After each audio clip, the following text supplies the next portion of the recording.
9 and a 1-point loss at William & Mary 63-62 when they were outshot from the free throw line by about 20-9. We expect the Mountaineers will start Greg Nance, Dennis Hosey, Phil Collins, Lowe's Moore, and Joe Frizz. Joe Frizz is the ball handler. He's the field floor general. He would compare, as we watch Dick Harder and the Penn State Nittany Lions, he would compare with the Nittany Lions' Tom Wilkinson. He's the floor general for Penn State. Sonny, I'm not even going to ask anything for about another 10 seconds until are you still winded? I'm in good shape. Okay. The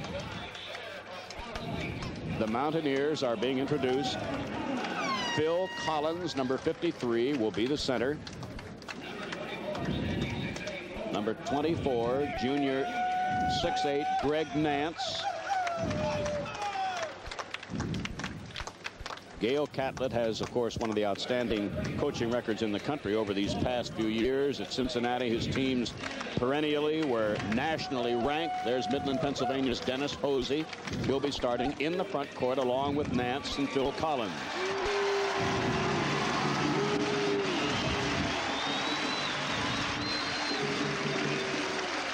And I think one thing has already been established in a season plus 3 games under Dick Harder, and that is that Penn State will play with tremendous enthusiasm. They will always hustle. Mike Edelman will start. He's a fine shooter. Just to join in on that, Ray, the defense. You notice how Coach Harder talked about that man-to-man, and I joined in with that.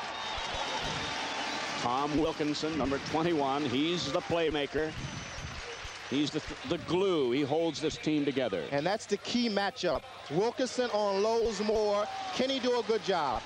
Frank Burkowski. Frank's been averaging 11 points through the first 3 Penn State games, in which 2 were victories and then the 1-point loss to Maryland.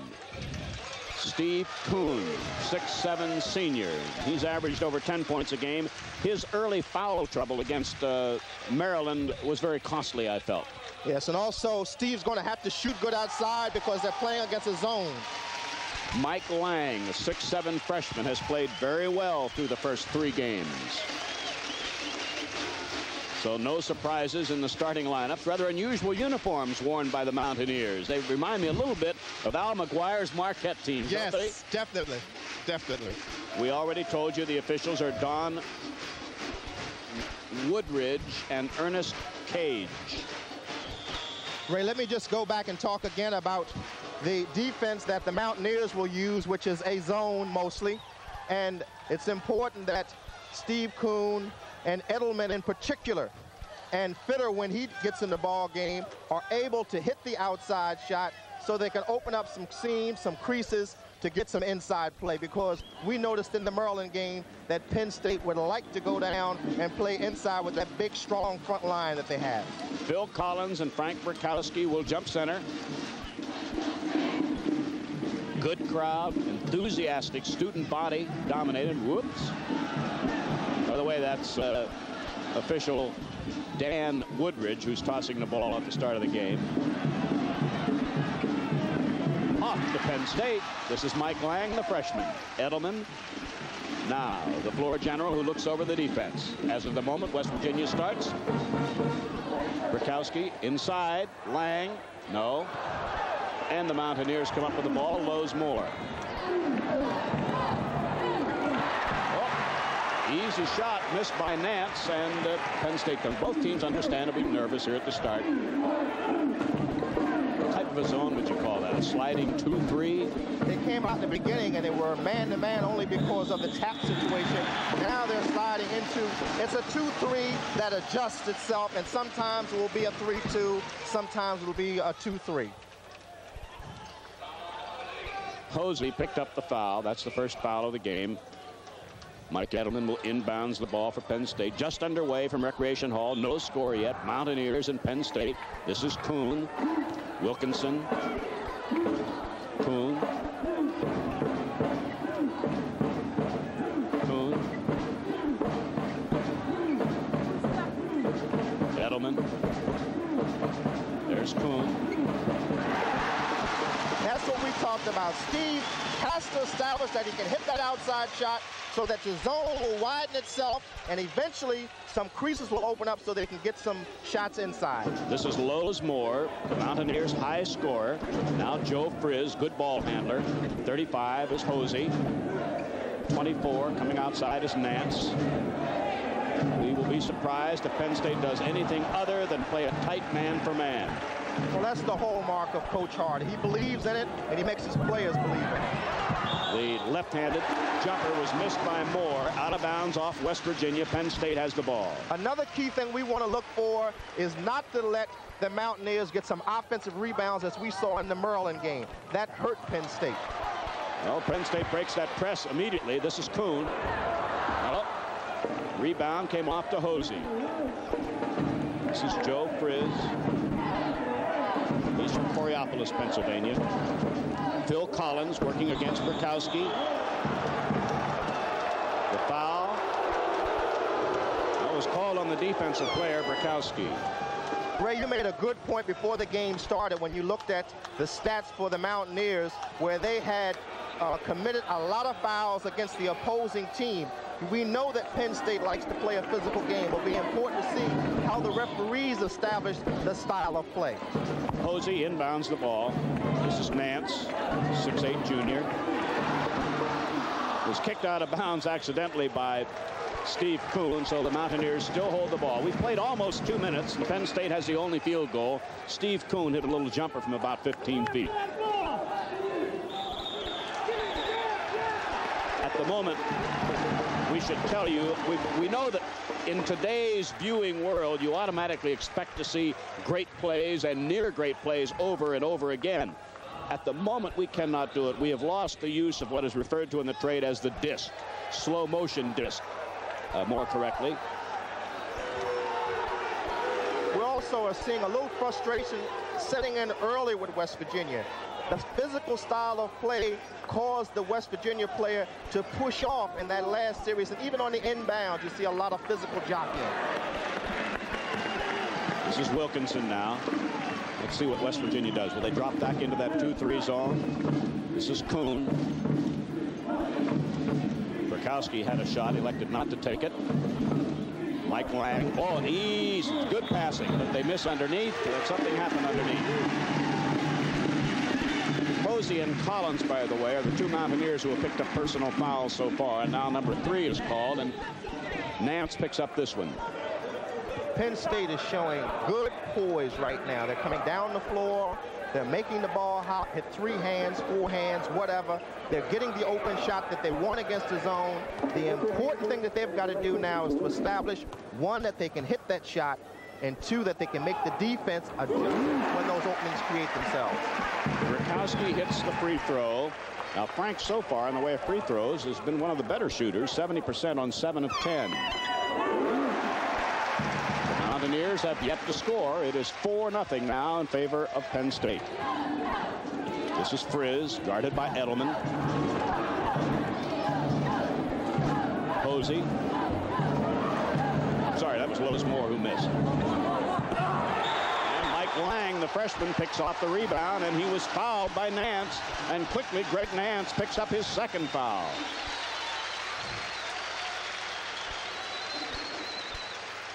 The Mountaineers came up with an offensive rebound, and that's one of the things I'm quite sure that Coach Hart has talked to his ball club about. They have to seal off and deny whoever it is that they're playing against that 2nd or the 3rd shot, because they just don't have the offensive power, Penn State, to allow teams to get 2nd and 3rd shots and hope that they can go down the floor constantly and make up for it. Full court pressure. And there is a absolutely unnecessary backcourt foul by Lowe's Moore, and my goodness, the Mountaineers have already committed 5 fouls. To me, that says Maryland game, when the penalty situation came early, will Penn State be able to capitalize? They have to be able to take advantage if that situation presents itself. West Virginia this time gave up the press a little bit earlier than before. Wilkinson gets it into front court. Burkowski working the baseline very well. Brakowski now with 4 points, and Penn State has a 6-0 lead. We played almost 3 minutes, and the Mountaineers have yet to score. Well, it's defense and good poise on the offensive end, which has set the tone for this ball game so far. Frizz guarded closely by Edelman. This is Frizz again.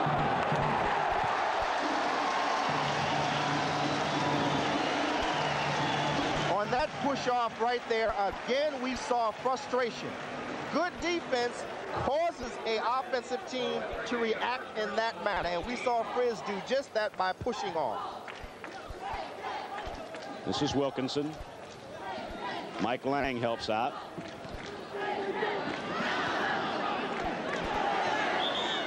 Out of bounds. Last touch by West Virginia.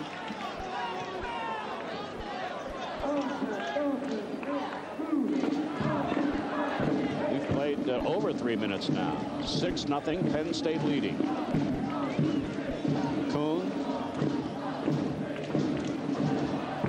Kuhn is free for that little jumper. Excellent basketball. 8-0. Move it around. Lowes-Moore, the leading scorer for the Mountaineers, is fouled by, I think, Tom Wilkinson. If I read the look on his face correctly, yes, Wilkinson picked up the foul. And Wilkinson is the player who is keying the game right now by keeping Lowes-Moore out of the offense, keeping him from penetrating, keeping him from doing the kinds of things he would like to do. He's helping his ball club. Mountaineers still can't hit. Lang, the freshman, is fouled. Posey picks up his second foul. So 2 of the Mountaineers already with 2 personal fouls. Well, we're getting, I think, a little bit better understanding now of what happened to the Mountaineers at William and Mary, where they went to the free throw line about 9 or 10 times compared to about 30 by William and Mary. Perhaps it was justified. And also we're seeing what you talked about earlier, which was why the opposing team is shooting more fouls than the Mountaineers, because they are frustrated. They do a lot of reaching, and they're out of position a lot of times. Therefore, that creates a situation where you're going to make more fouls. Lang is now 3 of 8 for the season. He was 3 of 7 coming into the game. That was his first opportunity tonight. This is Frizz. Lowes-Moore has been averaging 17 points a game. This is Phil Collins under pressure. Fouled by Brakowski.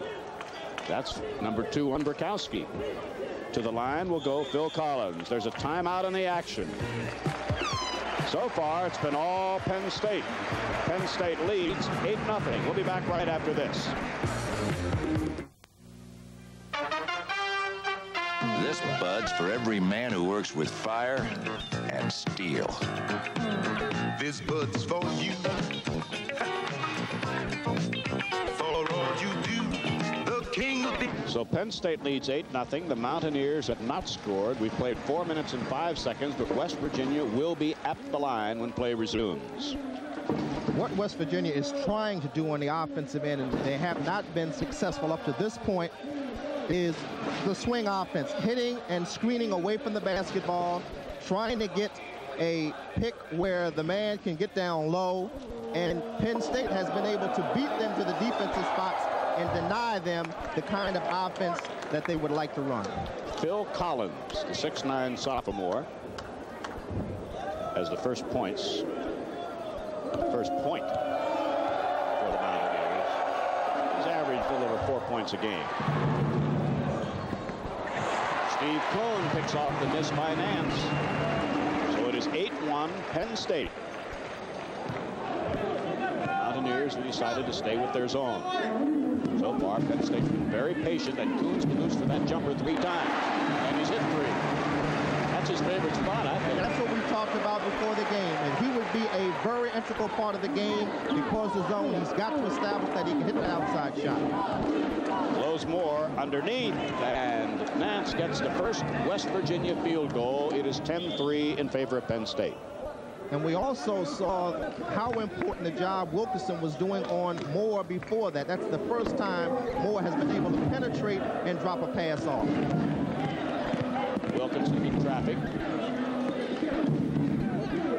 Mike Lang, one of the big inside men, coming out to help out. Lang, just a freshman now, number 52 for Penn State.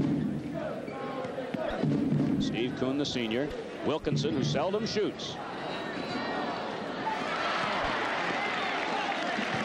That's Gary Kurkowski, who checked in during that timeout, replacing Kurkowski, who has already picked up 2 personal fouls. Kurkowski's a senior from Solon, Ohio. Wilkinson puts it up again.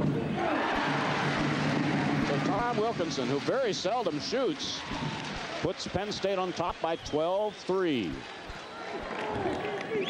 Lozemore, a southpaw, working against Wilkinson. Oh, won't go. Kurkowski rebounds.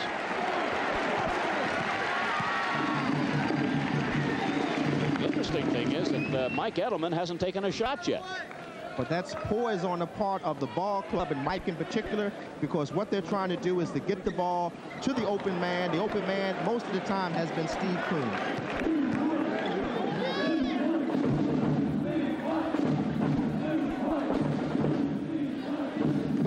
Steve Kuhn. Mike Lang. And the 6'7" freshman has his first points of the night, and Penn State leads by 11 after 6 minutes of play. West Virginia this time is spreading the floor to see if they can't create something for Lozemore so he can do something for his ball club.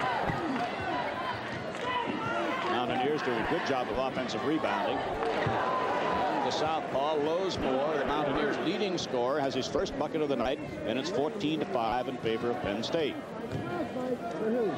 Edelman, Lang.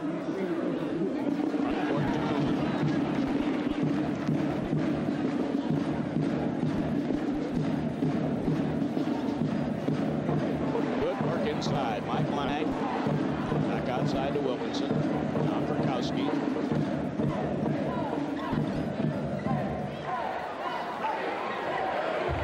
Won't drop for Lang.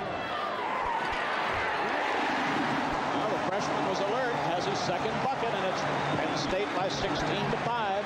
2 words caused that offensive rebound. Hustle and aggressive play resulted in a field goal. Lozemore working. Good pass underneath. And Dennis Posey, who has averaged over 6 points a game so far, as the Mountaineers won and lost in their first 2 games, has his first scoring of the night. Kuhn. Now Wilkinson. Played almost 8 minutes. Penn State has led from the very beginning. One of the reasons also that Mike Edelman has not been able to get into the offensive zone is designed to take away a lot of baseline. Mike is running the baseline to see if he can get open. Steve Kuhn is more open at the top of the circle where there are more open shots. This is Kuhn. And Phil Collins rebounds for West Virginia. Now this is the Mountaineers' leading scorer, Lozemore. Out picks up his second bucket, and Mountaineers cut the margin down to 7 points, 16-9. Again, full court pressure. Wilkinson gets it in the front court.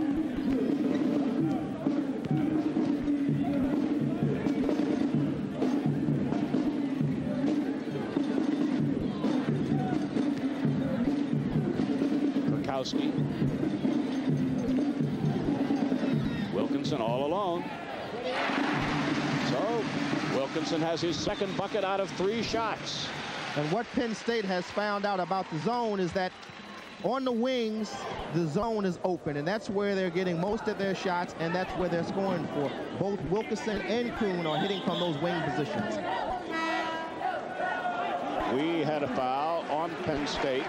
Meanwhile, Rich Fetter, another of the talented freshmen, brought to Penn State, comes into the game. But right now, we have a pause in the action. The score, Penn State 18, West Virginia 9.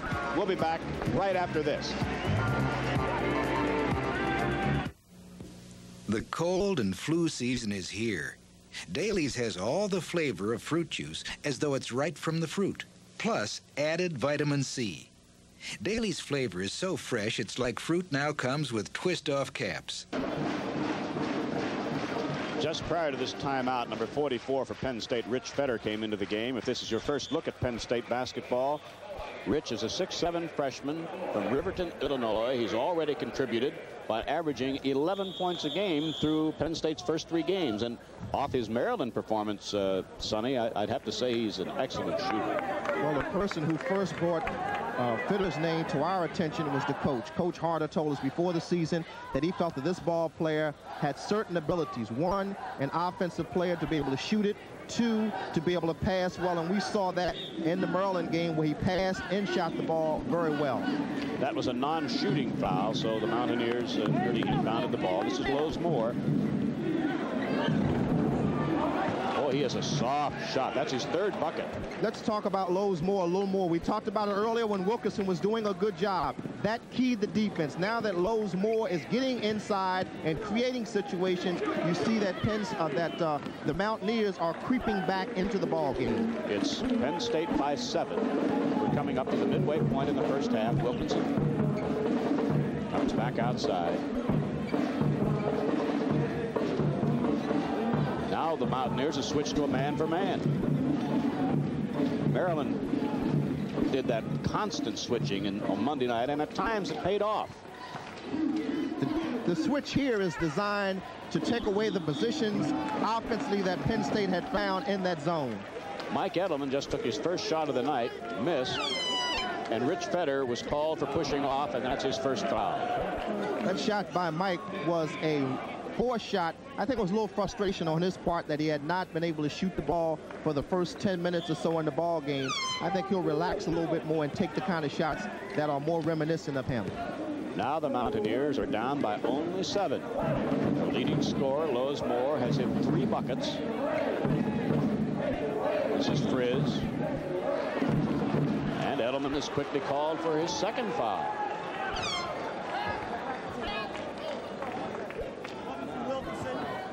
And Penn State's going to make a change. Number 12, Craig Buffy, 6'3" sophomore from Bloomington, Indiana, replaces Wilkinson.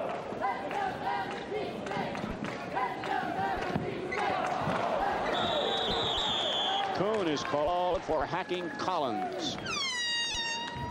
It's an interesting out-of-bounds situation there. A lot of teams like to go to the zone out of bounds to keep away from just what happened. There are a lot of pick set, and players will run into blind picks and many times result in field goal opportunities as we just saw. And Coach Harder evidently feels that he'd rather see his ball club stay strictly man-to-man, whether it's a set play or out-of-bounds play. Number 23 for West Virginia, Diego McCoy, a 6'2" freshman. His first appearance of the evening from Washington, D.C. And at the line will be Phil Collins. He is into the line twice, and he made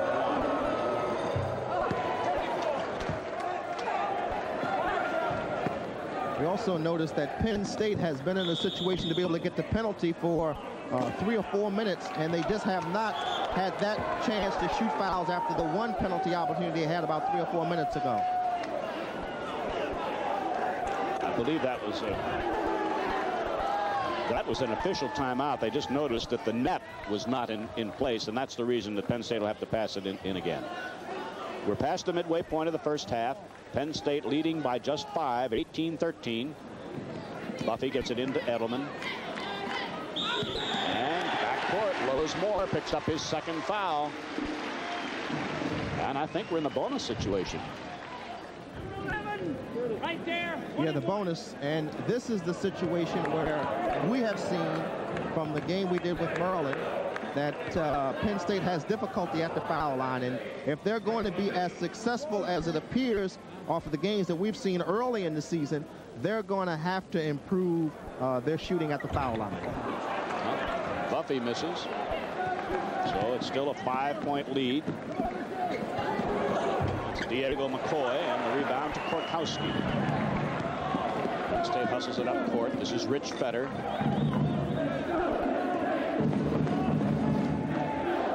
Craig Buffy. Steve Kuhn. Oh, turnover, and McCoy comes up for it with the Mountaineers. They love to run. This is Frizz. So the Mountaineers are definitely back in this game, trailing by just 3, 18-15.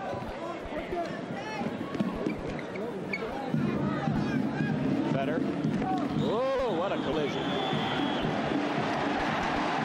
The foul is called on the defensive player, McCoy. And the referee was right, because the defensive player never was able to set himself. He was there, but you have to establish that position on the floor. He did not. Therefore, the foul was correct in the manner in which the referees called it. To the line, Craig Buffy, who was there a moment ago and missed. 1-1.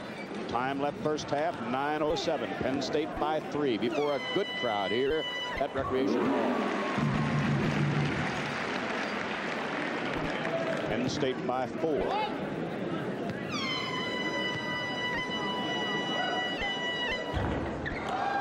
One out of 3. Blows more, the Mountaineers scoring leader. And apparently Buffy fouled more as he moved to the basket. And every time we see Lowe's Moore in an offensive setting, now we become even more aware of the fact why he's the key player. He has a great deal of confidence in what he can do. He has quickness. He can shoot the ball.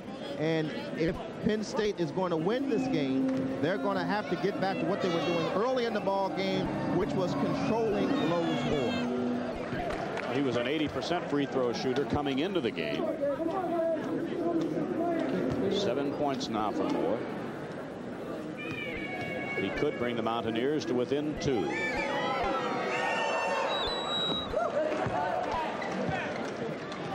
So it's 19-17 Penn State.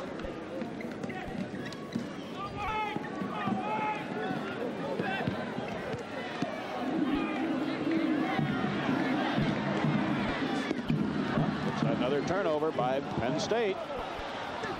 Oh, there was a traveling call, was missed. Frizz took the shot. Kurkowski rebounds. Mike Edelman now will try to get things back to normal for Penn State. Trying to get their offense reorganized as the Mountaineers drop back into a zone.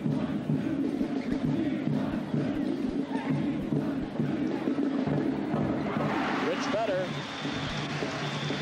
The Mountaineers had a great deal of success with man-to-man. They thought they would go back to what they feel is their long zone and hope that Penn State had forgotten where those open spots were. They had not, and that was an excellent play on the part of Penn State, with Fetter putting the shot in. Penn State leading 21-17. Frizz retains control. Last touch by Phil Collins of the Mountaineers. Penn State has the ball.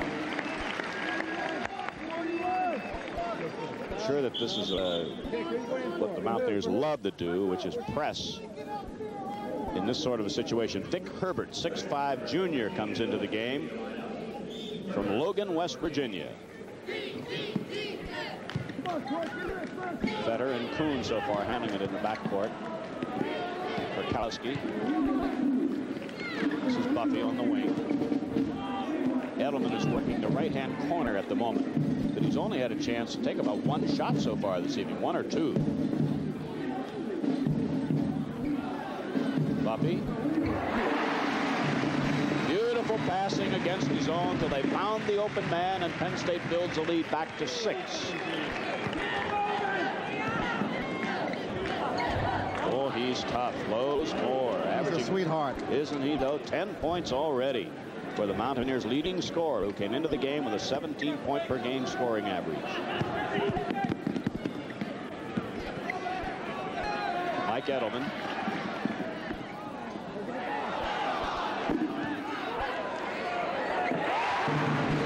Mike's been averaging just a shade under 13 a game. That's his first score of the evening. Penn State by 6. Diego McCoy. And he got an elbow, says the official, from Rich Fetter, and Fetter quickly picks up his second foul, and the Mountaineers will be at the line. We have a timeout in the action here at Rec Hall. The score, Penn State 25, West Virginia 19. We'll be back right after this. Spread your wings in the new 1980 Thunderbird, with exciting options for the 80s, like the first keyless push-button entry system, like this dazzling array of electronic magic. Few Total Communication Systems. Any rebroadcast or other use of the descriptions and accounts of this game without the express written consent of Total Communication Systems is prohibited. So far from the floor, Penn State has hit on 11 of 18, West Virginia 7 of 18. That difference mainly in the first few moments of the game when the Mountaineers just couldn't find the bucket. Also foul shooting, Penn State is 3 of 6, and most of the shots that they've missed were the bonus situation. West Virginia is 5 of 6. So the foul shooting is keeping West Virginia at least in striking distance. The miss was by Diego McCoy. Mike Edelman. Now the Mountaineers have departed from their zone. They're back to man for man. Let's see whether they'll be able to. Penn State will be able to get Edelman free. Something happened underneath. Foul was on. Number 14, who just came in a moment ago, Vic Herbert. One of the things that Penn State likes to do when a team is going to play man-to-man against them is to post up. That time, Rich Fedder was able to post his man up. His man realized he was beat, and he tried to cheat, and the referee was able to catch him. Penn State continues to be very erratic at the free throw line as Fedder missed. And I think it must have been Gary Kurkowski. Yes, Gary Kurkowski was called for pushing off, so Penn State not only missed the free throw, but in the process, the Mountaineers go to the line. And this is Greg Nance. And Mike Lang goes back in, and Kurkowski comes to the bench. Mike Lang, the freshman who started and scored 4 points. Greg Nance, 1-1. Let's talk about the psychological effects of missing the foul shots and have West Virginia making it. Even though Penn State is playing super offensive basketball, this is the kind of thing that can take effect from a psychological point of view. It's 25-21 into the front court to Rich Fedder. Mountaineers, when they get a chance, love to double team the ball. Kuhn goes to the basket.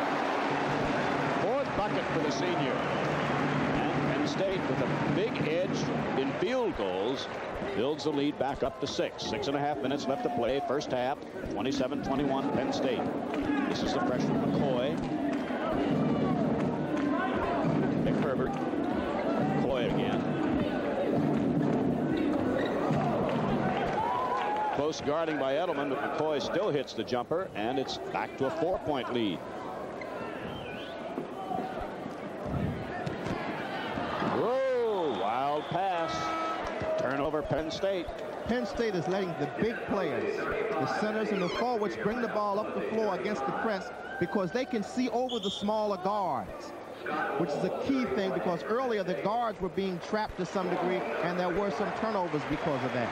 Scott Wolz, number 31, 6'7" sophomore, will give Steve Kuhn a rest, and the Mountaineers have the ball and could close here to within 2 with 6:04 to play in the first half. One of the officials, Dan Woodridge, explaining first to Gail Catlett, the West Virginia coach, and now to Dick Harder, whatever the subject, I don't know.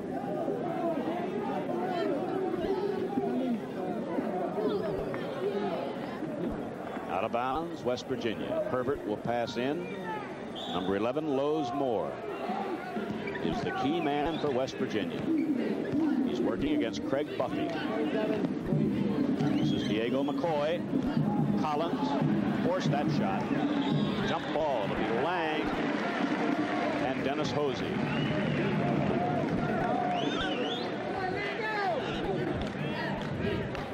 A near capacity crowd. Quite a few folks came in after the game started, so we're close to a full house here at Rec Hall. And the next test for Penn State, 1 week from tonight, the high-ranked Syracuse Orangemen will be in. No field goal. Offensive foul. Collins. I think that was a good call. Excellent call. The defensive man had established the position, and again, because of the physical play of Penn State, the player expected some kind of physical play. It wasn't there. He lowered a shoulder and got called for the offensive foul. All right, now let's see what Penn State can do against this press.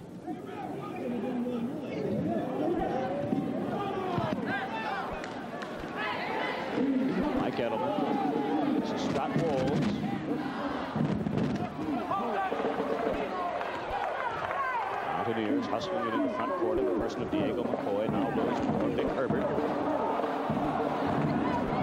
Boy. Off-balance shot drops for Herbert, and it's a 2-point lead for Penn State.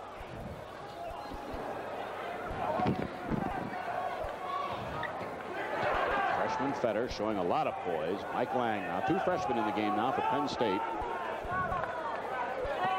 Craig Buffy. Tom Wilkinson's getting ready to come in. Fetter. 4 points for Fetter. Penn State by 4, 29-25. Less than 5 minutes remaining now in the first half. Penn State has led all the way.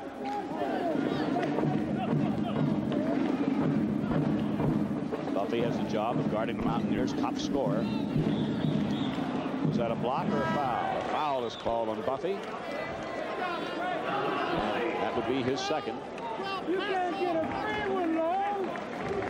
And Tom Wilkinson is going to check in. Buffy will get a rest. And at the line will be Lowe's Moore. 4 field goals, 2 free throws, 10 points. He's the game's leading scorer. When you look at a ball game like this where with 4:41 in the first half, Penn State has dominated throughout the ball game. But because of the fact that they have not been able to take advantage of the bonus situation, they are leaving the Mountaineers in a position where they're just staying close to them. And here's Lowe's Moore bringing them within 2 points away from Penn State. 4 of 4 at the free throw line for Lowe's Moore. Cross court to Wilkinson, who just came back in. Another turnover. And it's going to be a foul on Edelman. And Penn State is really digging a hole right now. That's the 3rd foul picked up by Edelman. Steve Kuhn, who is resting, will come in. Scott Wolves will come out. Let's go back and talk about that psychological disadvantage that I was talking about earlier with Penn State, knowing that they are having problems at the foul line. It will carry over to your defense and offense, because what you start to do is think about missing those foul shots, and it takes away your concentration. That's the first miss from the line by Lowe's Moore. Edelman, will he hit it? Yes. His second bucket. 31-27, Penn State. Enthusiastic crowd here this evening. The student body is no doubt beginning to adopt this team. This is Diego McCoy working against Edelman. Will Collins, Nick Herbert. Wilkinson is working against Lowe's Moore. Off-balance shot by Collins, but a good offensive rebound, and he's hacked. Collins is not a big scorer. He's averaging just 4.5 points a game, but he's a workhorse. And what I'm looking at now is the offensive rebounding situation, which could hurt Penn State. So we have a pause in the action. The score, Penn State 31, West Virginia 27. We'll be back right after this. Weekends were made for Michelob.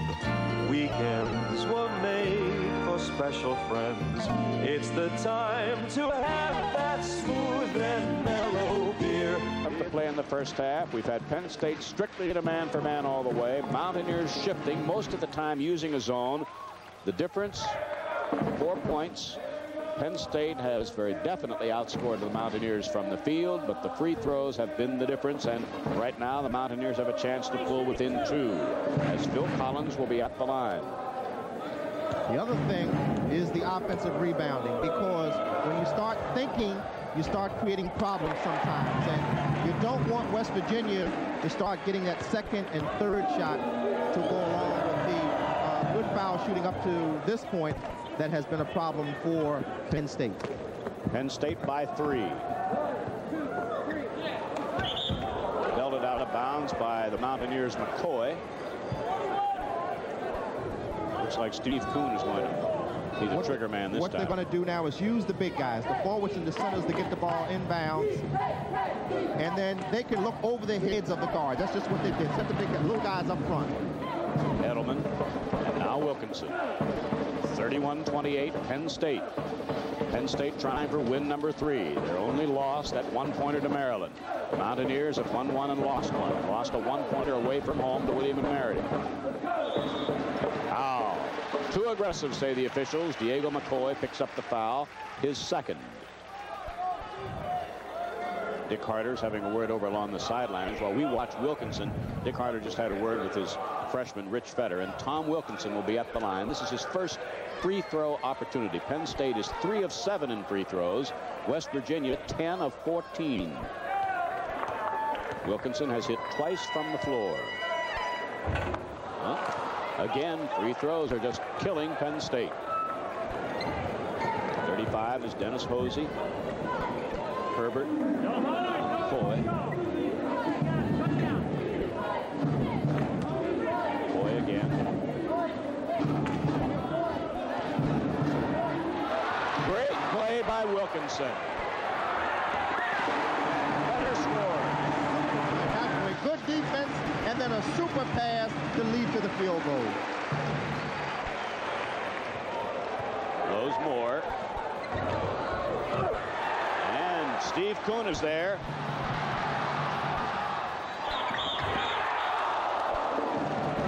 Good move by Wilkinson as he went to the left hand, but he's fouled. Mike Lang comes out. And for Penn State, number 20 is Tracy Peel. And when you get a chance, I want you to tell us about him, because I know you know about him. Sonny? Well, I was pleased to hear that in the last ball game, Tracy had played very well and that the crowd had responded to his play very well. Yes, I know a lot about him because he is a player who comes from my basketball program in Philadelphia. I've had him since he was I guess about at the 8th grade of high school at my basketball camp and in my league. And I think he's going to be a stick-out player in time for Penn State. Wilkinson now with 5 points. He'll have another free throw coming right now. 2:48 to play first half. And hey, this crowd is into the game. Penn State has a 6-point lead. It was down to 2. Wilkinson will have a chance to build it back up to 7. We'd like to remind you that TCS is presenting live from Recreation Hall in University Park, Pennsylvania, this Penn State West Virginia basketball game. This game is sponsored by Anheuser-Busch Incorporated, St. Louis, brewers of Michelob beer. Weekends were made for Michelob. And by Dailies. Dailies products are made with natural fruit juices and a bonus of vitamin C. Compare the quality and the price. You'll buy Dailies. Well, Sonny, it is just super to do a basketball game like this when you realize that the crowd, in the main, the student body, has really adopted this team. I would agree with you, Ray, because your last statement before you broke away kind of got me excited along with the crowd. You know, it's a uniqueness about college basketball, and I can sense why Coach Harder wanted to have some improvements to this building, which was to move the stands closer to the floor. And believe me, when you're a visiting team and you have the kind of crowd that's here tonight and the kind of crowd that's going to be here next week when Syracuse comes in, that definitely has an effect on your ball club, and it will help them to many victories. The senior, Tom Wilkinson, from Lynbrook, New York. He was fouled in the act of shooting. This is his second free throw, but it won't go. And for West Virginia, Greg Jones, who just came in, picked up the rebound, and he's the man with the ball. Greg Jones is a freshman from Youngstown, Ohio. Frizz is his companion in the backcourt. Lowesmore is getting a rest. This is Herbert. Now Dennis Hosey, and Penn State has switched to his own. Mountaineers have recognized it. Tracy Peel is one of the men applying pressure from, that was Peel there, number 20. Let me try to go inside of Coach Harder's mind on the zone at this point. He feels that he can slow the team down, cause them to move the ball more, which is what he has done. Frustration, and they have taken a timeout because of that. Incidentally, that field goal did not count. The timeout was requested prior to the shot being taken.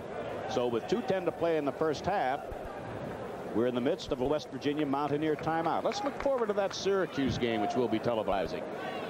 one of the top-ranked teams in the East, over the last few years have had outstanding records, inevitably have been in postseason play, and I know I saw them last year and was really impressed with them. They have to be the #1 team in the East, and one of the reasons is the big guy, Roosevelt Bowie.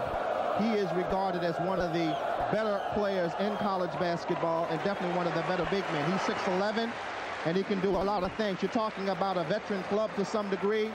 And also, when you talk about Syracuse, you talk about a Tony Red Bruin, who is a freshman ball player from New York City, who is 6'3", a human pogo stick when it comes to jumping, a very talented player, and he just enhances the already talent-laden Syracuse team with his presence. 2:10 to play first half. Mountaineers will have the ball out of bounds. That last shot which dropped did not count. The ball will be inbounded by Greg Jones, one of Dale Catlett's freshmen. And Penn State goes to a zone out of bounds play as opposed to man-to-man earlier in the ball game. This is Frizz. Now Greg Jones.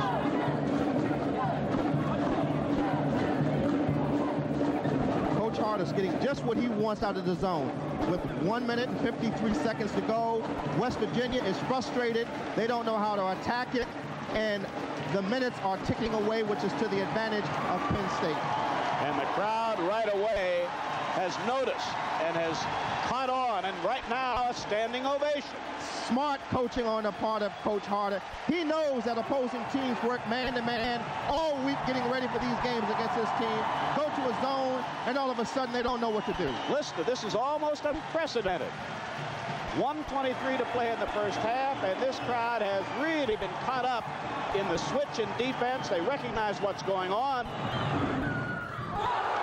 No basket. Above the rim. He was above the plane of the rim. No basket. Penn State will have the ball. The zone defense, Sonny, accomplished just what you said they wanted it to accomplish. Not only were the fans excited about it, but I was a little excited too, because that's just excellent coaching strategy on the part of the coach. Penn State gets the ball into front court. Kuhn looks things over. Maybe they're going to play for one shot. We're down to just 1 minute left in the half. Penn State has a 6-point lead. At one time, the Mountaineers had cut Penn State's lead down to 2. 45 seconds now left in the half. 34-28. Dick Carter is signaling to his players, and they, of course, caught the signal. Wait for one shot. West Virginia's back now to a man-for-man. They could not afford.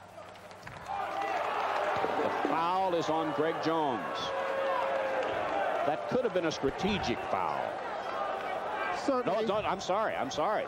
They ruled the 5-second rule, and it's going to be a jump ball. So the Mountaineers did a good job there. Jones against Wilkinson.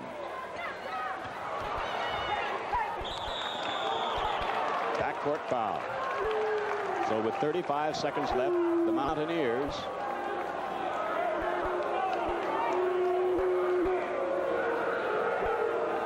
foul was picked up. Let's see who did pick up that foul. That was Gary Kurkowski, and that is his third. So Kurkowski with 2, Korkowski with 3 at the line. Vic Herbert, he has scored 2 points, that on field goal. Make it 3. So it's 34-29 now in favor of Penn State with 35 seconds left in the first half. Good free throw shooting. 34-30. A near interception. Last touch by West Virginia. Tracy Peel will be the trigger man for Penn State. Kuhn comes out to help out. Mountaineers now switch from their zone to man for man. They can't afford to sit back. Better took the shot. Did it count? The foul was called on Kurkowski. No field goal, and that's his 4th. So with 25 seconds left, West Virginia goes to the line and can narrow the lead down to 2. That's what you call a 4-point play. 2 points that you don't get at your end. And now the bonus situation with the Mountaineers at the foul line, and with all of the strategy that Coach Harder was using, which was superb, because of some mental mistakes, his ball club is allowing the Mountaineers to stay close. Herbert misses the front end of a 1-and-1. So Penn State still leads by 4. This is Kowski. Now we're down to 14 seconds left. Peel hits. Tracy Peel hits. Your man does it. That was a set play and just an excellent shot by Tracy. 4 seconds left. Herbert. He was on the line on what turned out to be the final play of the half. So the end of the first half of action, and we'd emphasize action. And with a background of roaring applause from a near-capacity crowd, we remind you the score: Penn State 36, West Virginia 30. We will be back right after this. The inimitable John Stallworth scores in the Super Bowl. The Steelers win their 3rd Lombardi trophy to emerge as the dynasty of the 70s. Lowesmore led all scorers. Points in the first half. Penn State with much more balanced scoring. Steve Kuhn led with 8. It'll be Collins and Brakowski jumping at the start of the second half. Off to Lang. Now Wilkinson. Same 5 as started the game for Penn State.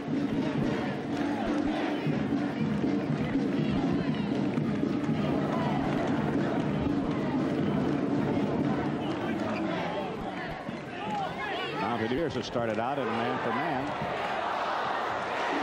Mike Lang gets his own rebound and now has scored 6 points. And that's a set play on the part of Penn State. They work the ball, get an overmatch down low, and try to work the ball into those big guys, both in size and in bulk. Lowesmore hits for the Mountaineers, and it's a 6-point lead, 38-32. Out of bounds. Ball belongs to Penn State. Will you sit down, or I'm going to order you out of here? I'm giving you one opportunity.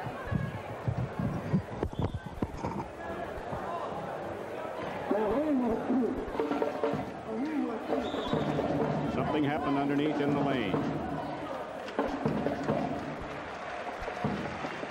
Wilkinson. Foul was the Mountaineers, Joe Frizz committed the foul. That's his second. Frizz held Edelman from going through the lane and trying to post his man up down low. Were you surprised that the Mountaineers starting out in a man-for-man here? No, they had more success man-to-man. The zone hurt them in the first half. Good move by the freshman Lang underneath. He has 8 points now. Penn State by 8, 40-32. This is Lowesmore guarded by Wilkinson. This is Frizz working against Edelman.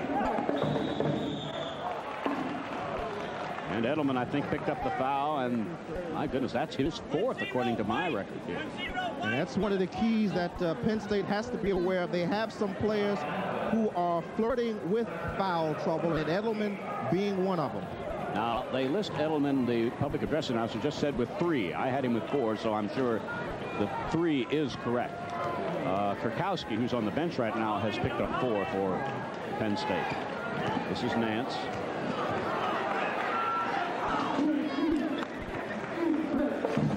Lowesmore, 14 points or more. He's been averaging 17 through the first 2 West Virginia games. Frizz. Collins and Brakowski were going at it, going through the lane, and Brakowski has apparently picked up the foul, and I have him with number 3 now. Again, it's a post-up situation. Collins was trying to get down low. Kurkowski did not want him to get that position, because what that does, it triggers the offense. If they can get the ball down low, they then try to run some splits where the man will double cut off, or they're in a position to kick the ball back out for a short 15, 18-foot perimeter shot. I think we had the one official here overruling the other.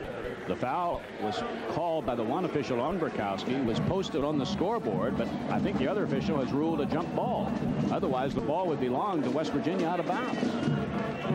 You've got me confused. I don't know how you could allow that if the foul was not committed, or if the other referee felt that was not a foul, was a foul on the other player, would be a jump ball, would be a double foul. I think that right now the official Dan Woodridge overruled Ernest Cage. Gail Catlett wanted to know what was going on, and Woodridge went over and made the explanation. Whatever, no foul, jump ball, Collins and Brakowski.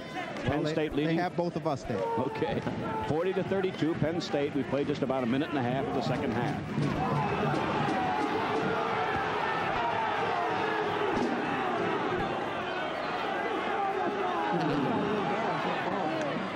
And Brakowski controls the rebound. Lead pass for Edelman.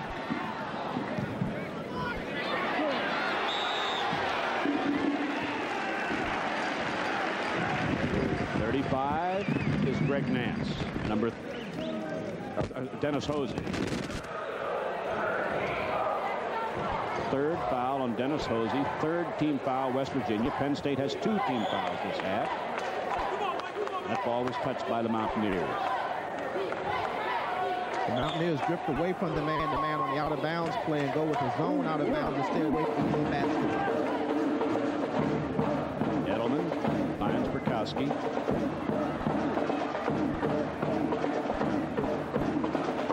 Wilkinson is going to slow things down now. Kuhn back to his zone. 2-3.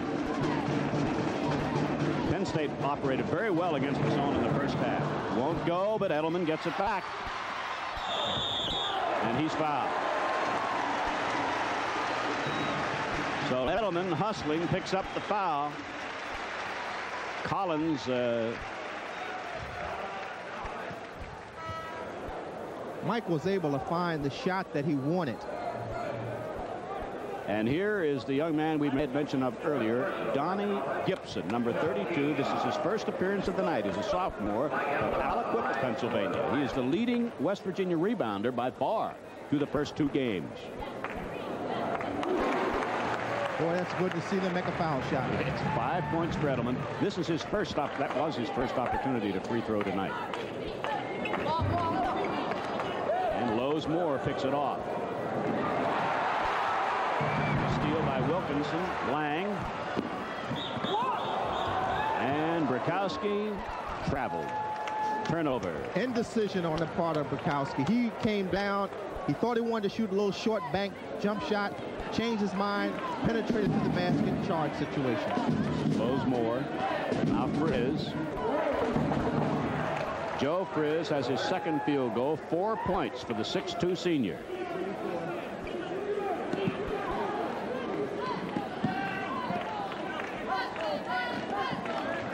Wilkinson. We've played about 3 minutes now the second half. Penn State by 7, led by 6 at halftime. Edelman. Go. Lead pass is for Frizz. And well, I don't know. The fans didn't like the call. It's called on the defensive player Wilkinson, and I have him now picking up his second foul. We saw that same play earlier in the ball game. It was against West Virginia. The defensive man was not set. Unless he is set, he cannot establish that position on the floor. And again, I think the referees were correct in the way that they made the call. Dennis Hosey will inbounds the ball. Took too long. So the Mountaineers lose the advantage. The ball turns over to Penn State. 41-34, Penn State looking for win number 3 of the season. Syracuse next Saturday, the next test for Penn State, so they get a week's rest. Wilkinson. See if the Mountaineers drop back into the zone. Up, they're going to be in man-for-man right now. This is Mike Lang. Wilkinson working against Lowe's Moore. Edelman. Brakowski underneath. He's a big, strong guy, Brakowski, and 6'9" junior.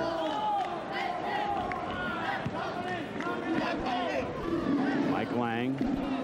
Penn State showing great patience. Wilkinson. Last touched by the Mountaineers, Joe Frizz. That's a good word that you use, Ray, patience, because prior to this series here offensively, they did not show that patience. They were rushing what they were doing offensively. Lang. Mike Lang now has scored 10 points. 3 buckets here in the second half, and Penn State's lead is back up to 9. We've played 4 minutes of the second half. In a moment, the Mountaineers will be sending in a substitution. Coming up with a substitute in a moment. This is Frizz. And Big Gibson has his first bucket of the night. He just came in a moment or so ago.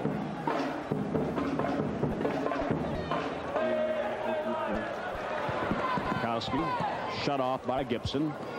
Steve Kuhn. Bukowski. And that was good positioning there by Hosey to get the rebound.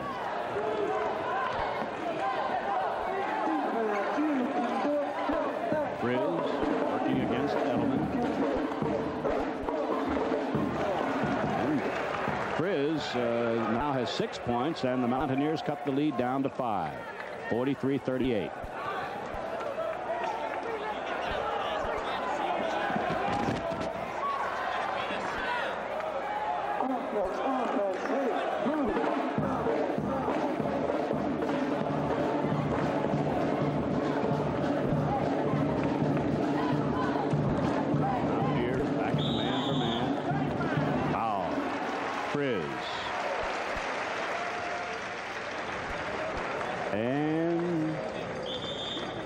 Is going to take a break. Penn State is going to take a break. That's foul number 3 on Joe Frizz. Timeout in the action. Penn State 43-38. Back right after this. Half. Penn State was led all the way, had the lead down to Mountaineers cut it down to as little as 2. But Penn State, I would say, generally has been in command. Is that right, Sonny? I think they've controlled the game throughout, and there are 2 reasons. Offensively, because they've showed a lot of poise. Defensively, because they have denied West Virginia the positions they want on the floor, particularly low, to establish West Virginia's offense. Mountaineers are now back in the zone. Wilkinson. This is Mike Lang. Bukowski. Lang. Go. Good follow-up by Bukowski. First scoring for Bukowski in the second half. He has 6 points now. Just over 14 minutes left to play. Penn State by 7. Now Penn State has shifted to his own defense. 24 is Greg Nance. He was one of the Mountaineers starters. Gail Catlett, now the West Virginia coach, is reminding his players that what Penn State is in. Wilkinson will probably play Lowe's Moore pretty close out front, I would imagine, because he's head and shoulders their best scorer. 17 points per game average and 14 so far tonight. West Virginia is having difficulty finding the seams where Penn State has been able to do just that. That time they got a seam, which was a 15-foot jump shot. Mike Lang thought he had a steal. One of the officials said, no, you went on the arm. For Mike Lang, I have him with 2 personal fouls.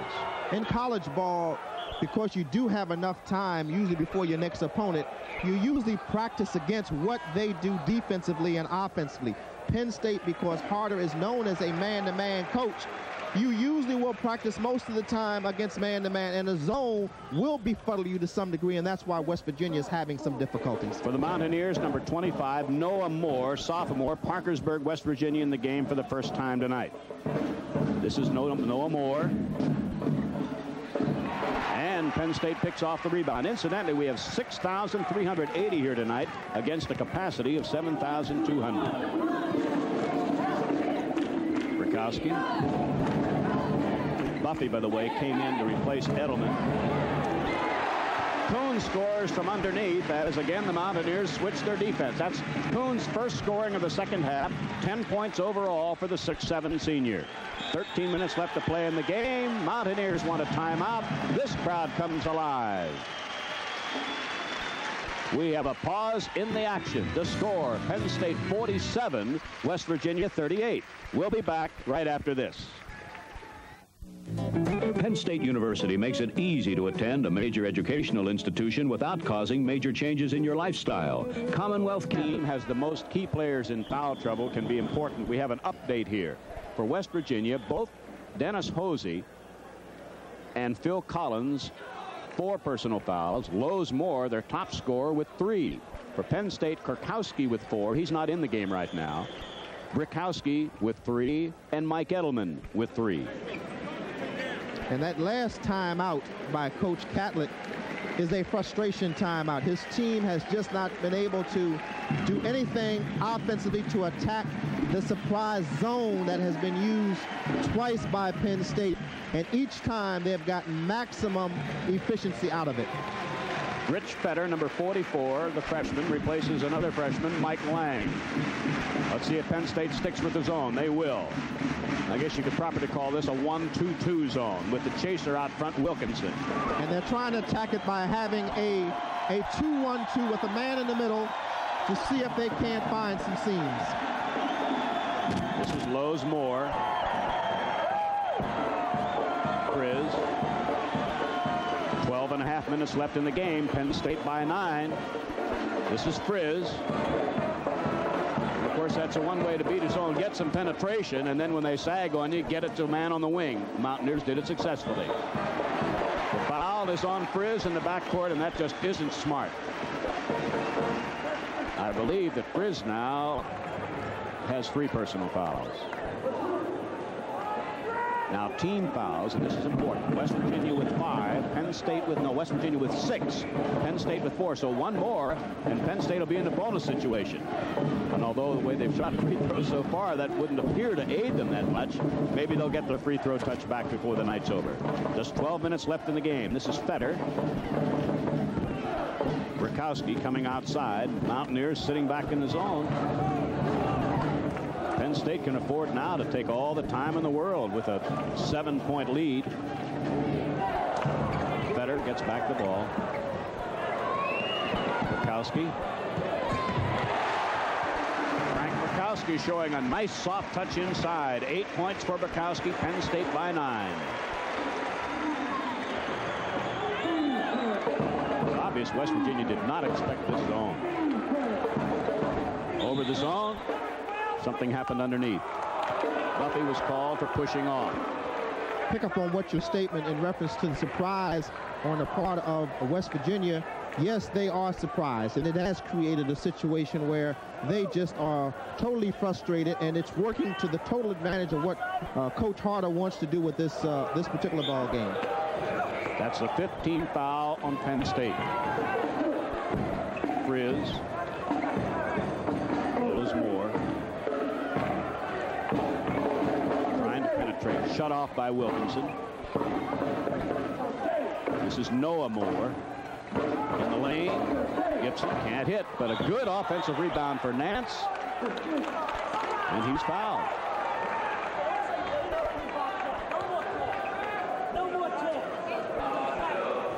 Steve Kuhn picks up his second personal foul. And West Virginia has found a crease in the 1-2-2 zone by flashing a man into the foul lane. He can end up with a 13 or 15-foot jump shot if they can get a pass to him in the real rhythm as they're passing it around. Lowe's Moore.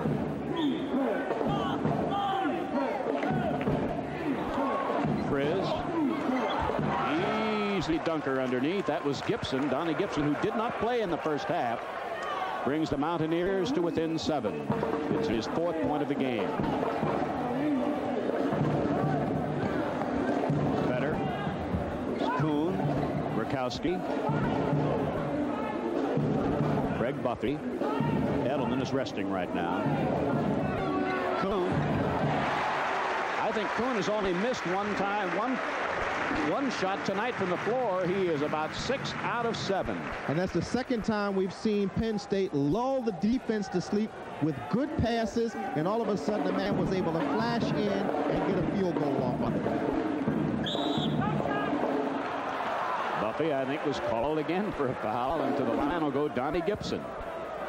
If it's ruled a shooting foul, it will not be, I guess. You can look for Coach Harder to go back to his man-to-man if they continue to find the seam or the crease in the defense, which West Virginia is starting to do now with the play the last 2 times down the floor. Bonus situation, Donnie Gibson to the line. Did not play in the first half, has had scored 2 buckets here in the last couple of moments. There's a chance now to cut this lead from its current 9 to 8. Remember, in the first half, West Virginia hit 12 of 17 free throws versus 4 of 10 by Penn State. Donnie Gibson.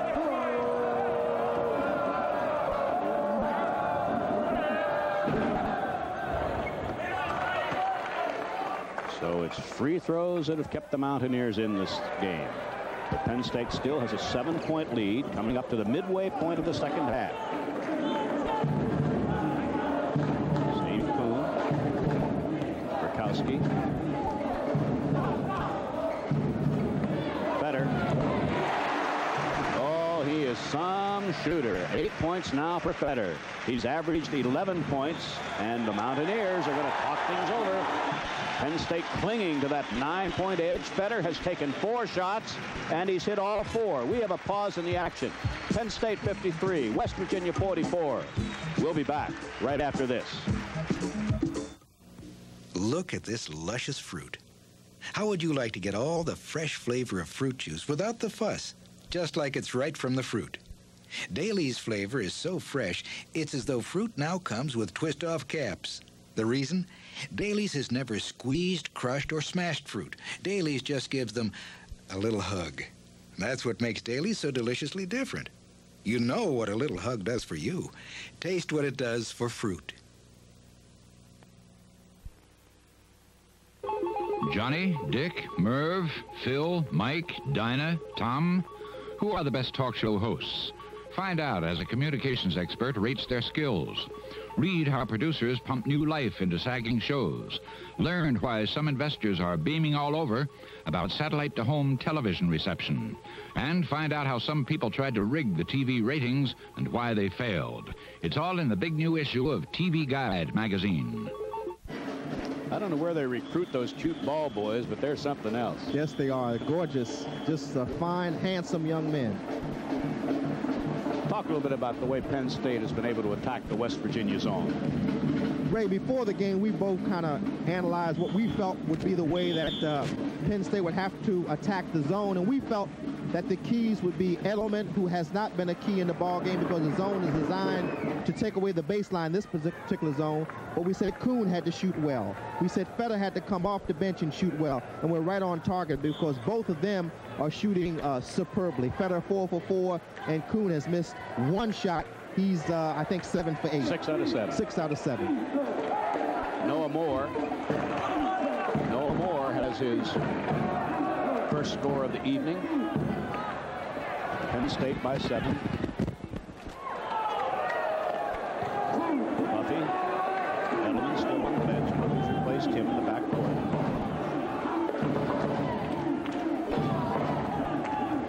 Nine and a half minutes left in the game. Penn State 53, West Virginia 46. Penn State led at halftime 36-30. Now Penn State Mountaineers have suddenly switched back to man for man.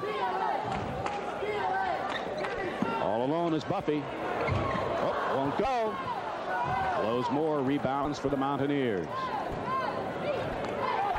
Joe Frizz, Noah Moore in the lane. Good passing, and Greg Nance now has scored 6 points, and the Mountaineers have cut that lead down to 5. And we've seen the Mountaineers flash into that area at least 3 or 4 times, and you watch Coach Hart is going to go back to man-to-man because he now feels that that zone is not impregnable anymore. Better. All of a sudden, Penn State can't hit, and the Mountaineers come up with the defensive rebounds. 8.5 minutes left to play. Mountaineers have cut a 9-point lead down to 5. Now let's see if the Mountaineers are patient. They're back in the game. Nance passes underneath to Gibson, and Burkowski is ruled to have gone on the arm, and Gibson has a chance to cut this lead from 5 down to 3. Edelman is coming into the game for Penn State. Be sure to join us next Saturday right here on WPGH television. Penn State will take on the 10th-ranked Syracuse Orangemen. Airtime is 8 o'clock next Saturday night. At the line, Donnie Gibson, 6 points, 2 of 2 in free throws.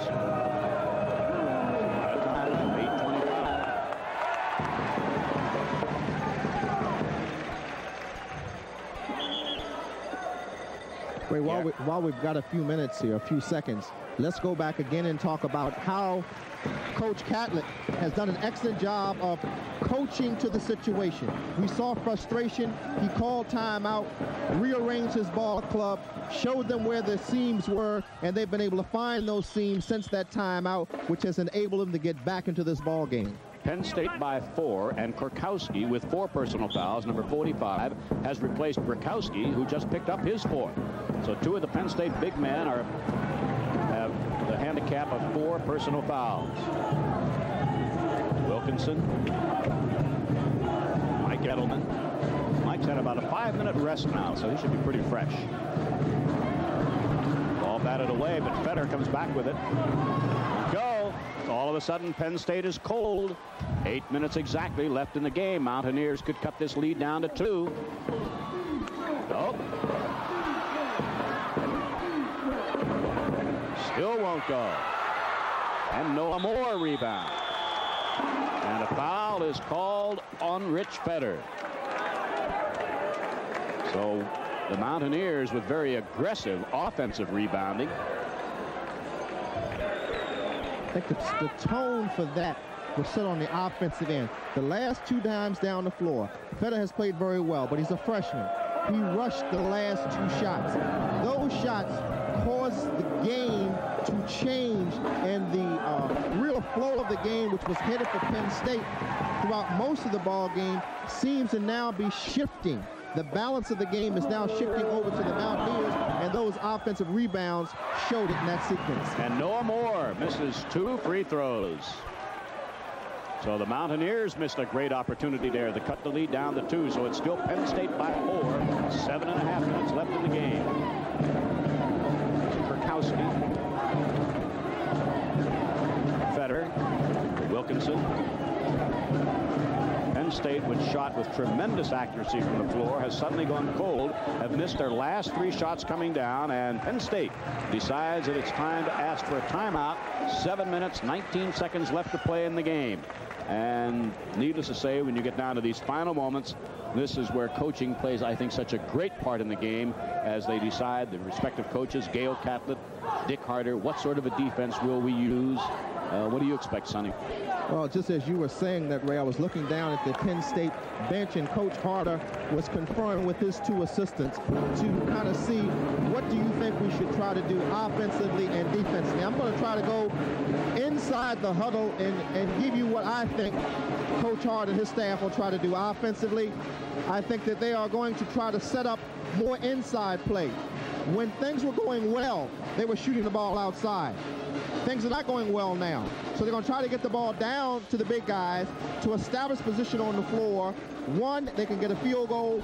2, they can get a bonus situation because the next foul will be a bonus. And 3, it opens up the perimeter shot more when the ball goes down low. The defense collapses. You can kick the ball back out, and you've got an 18, 15-foot perimeter shot. Defensively, Coach Harder's going to go to man-to-man. I think the zone has served its purpose, and I think he's going to have to now go back to man-to-man because that was the defense which really is the key for whatever it is that Dick Harder and the Penn State team wants to do. Incidentally, assistant coaches Ray Edelman and Dick Stewart are here this evening, Dick Clark, and I would assume that Perry Clark is out scouting probably somewhere. Scouting, recruiting. At any rate, Penn State has the ball. 7 minutes, 19 seconds left to play. Penn State leading by 4. Led by 6 at halftime. Had a lead here in the second half of as many as 9 points. But the Mountaineers have whittled it down. Now the Mountaineers go to man for man. Wilkinson. Steve Kuhn is getting a rest right now. You can see Penn State, you can see Penn State is looking to get its players down low. They're trying to show the patience and poise to execute that style offense. See now if the Mountaineers come outside. They're going to have to pretty soon. Less than 7 minutes to play now. Penn State leading by 4 in a game that could be ever so important to these Nittany Lions, with the Syracuse Orangemen coming in here to Rec Hall 1 week from tonight, and we'll be televising it beginning at 8 o'clock next Saturday night. Let's see how long. It's up to the team in the zone to come out. They're going to have to do something here pretty soon. Penn State will just pass this ball on them all night long. Now they've switched. Mountaineers, that is. Back to man for man. Lowe's Moore following Wilkinson. Yes, Sonny. Penn State is also trying to bring the defense out further away from the basket, similar to what we saw when Maryland was playing last week, to try to see if they can't not only get the ball down low, but also get some backdoor situations where some picks can be set down low and a man can rub his man off and possibly end up with an easy basket. Now remember, the last 3 times Penn State came down, they missed 3 relatively easy shots after hitting that sort of a shot all of the first half. So this next shooting attempt by Penn State, I think, is a very important attempt. We're down now to 5 minutes and 40 seconds remaining. Penn State 53, West Virginia 49. This is Wilkinson.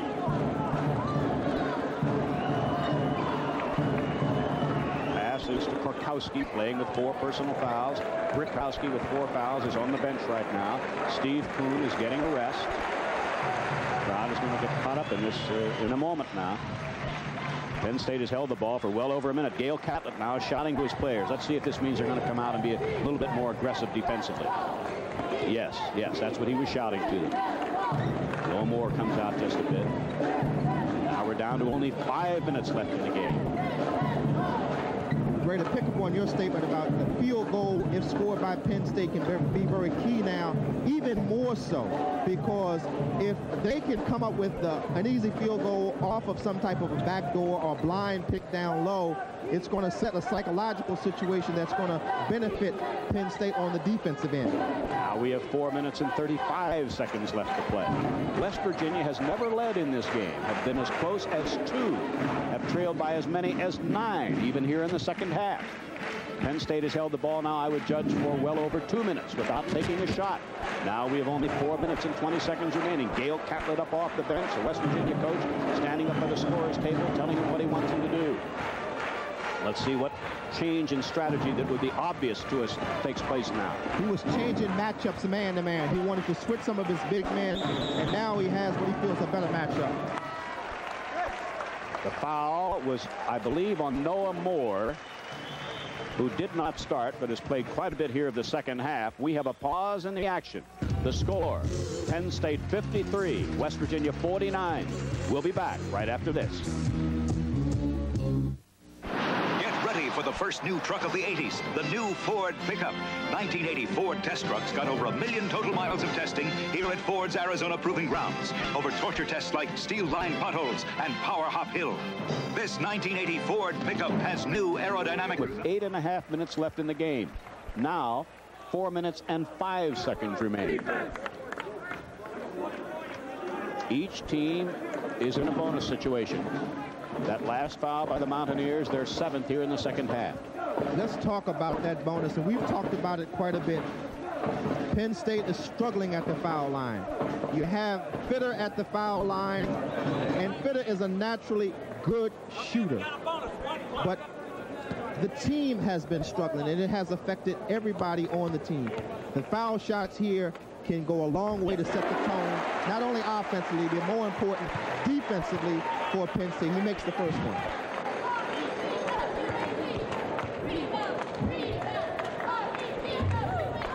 Go. But Mike Lang saves it. So Penn State ups the lead by a point, and Lang drives the basket. What turns out to be a 3-point play by Penn State. Notice how aggressive now Penn State's going to be defensively. Blows Moore just like that. Now that's only Moore's 4th point here in the second half. He scored 12 in the first half. That's been a big factor in the game. Up court to Elliman. Picked up by Gibson. Now Wilkinson. Less than 4 minutes remain. Penn State 56, West Virginia 49, and Penn State tried to force it. Mountaineers come up with it. This is Lowe's Moore. 24 is Greg Nance working against Korkowski. Penn State is in a man-for-man. This is Frizz. Off-balance shot. Won't go, and Lang rebounds. That was that aggressive defense that I was talking about. The Penn State players are like glue to the players of Mountaineers. I don't need to tell you that this crowd is excited. They're almost up in mass. 6,300. Underneath, Rich Fetter. That's the play they wanted to work earlier, where they could rub a man off and get a man free for an easy shot. Penn State 58, West Virginia 51. The foul is called on Wilkinson. That will be the third on Wilkinson, and the Mountaineers will go to the line with 2:56 remaining. On the floor is Lowe's Moore. Now, I don't know whether he's hurt or not or just resting. If he's hurt, it could be a terrible blow for West Virginia. I think it's a combination of being fatigued and also on that last defensive play, Wilkinson stuck his knee out and the knee went into the thigh of Moore, and he kind of feels that that would be a good chance for him to take a little extra breather.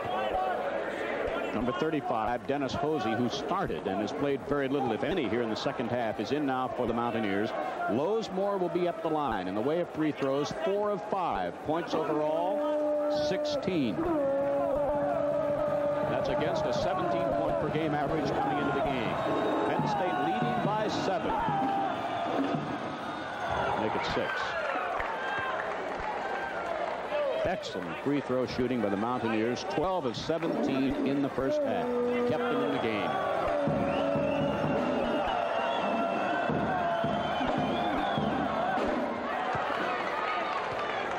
So already now, Moore is over his per game scoring average. You see the press set up again, and Penn State brings the tall guys back to work against it because, again, they can see over top of the short guys who are pressing. Edelman went back over the line. Turnover, and a very critical one with 2:47 left, and Penn State's lead only 5 points. All right, it's Frizz, 21, Lowe's Moore, number 11 in the backcourt, and now Penn State's going to apply a little bit of pressure here. See if they can deny the ball to Moore. It'll take him a few more valuable seconds to get it into front court. Just that maneuver right there. Does not hesitate to shoot. He has a lot of confidence. Travel call. That's right. Frizz shuffled his feet in his anxiety to work away from Edelman. And with 2:37 to play, it is now the Mountaineers who commit a critical turnover. And Wilkinson wants the ball out of bounds.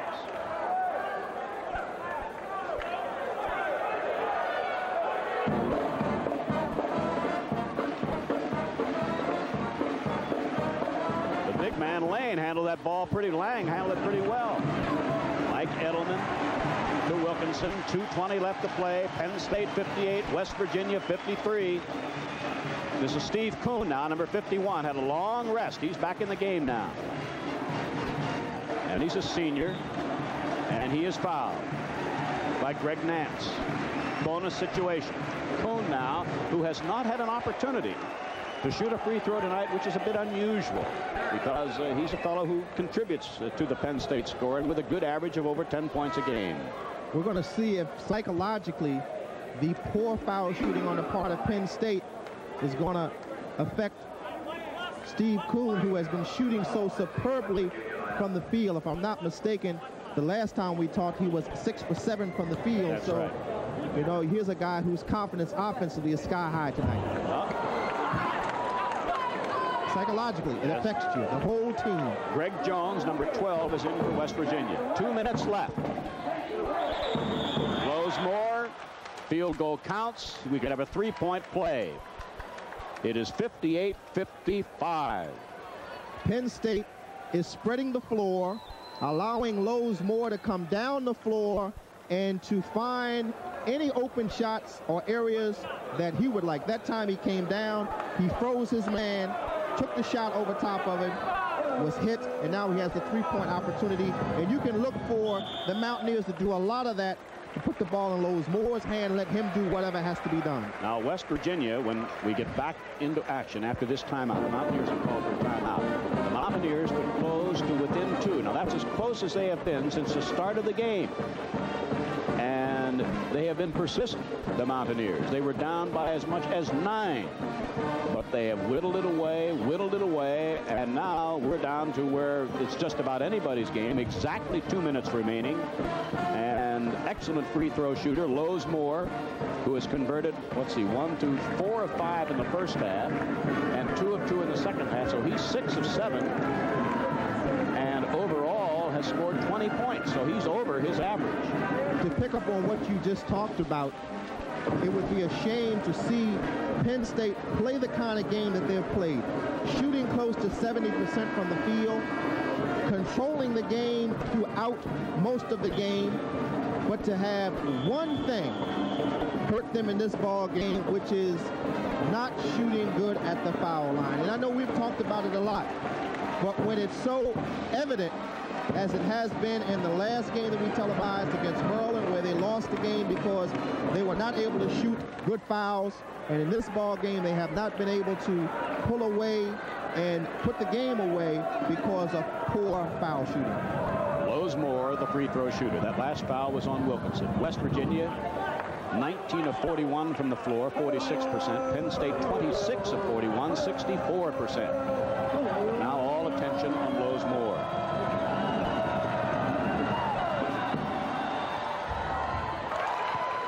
Penn State by 2 with exactly 2 minutes left to play. Wilkinson will pass to Kuhn, and now back to Wilkinson.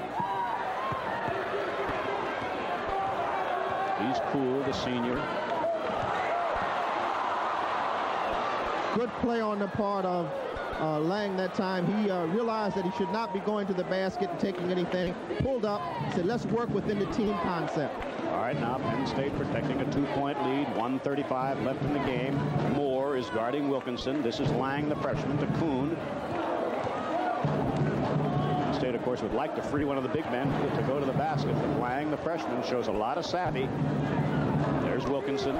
Now only 1 minute and 20 seconds remaining. 58-56, Penn State. Wilkinson, the floor general. Timeout. Now there was a smart move. Wilkinson could have been called on a jump ball, being guarded closely for a period of 5 seconds, but he was very smart. And with 1:10 left to play, Penn State will have the ball and a 2-point lead.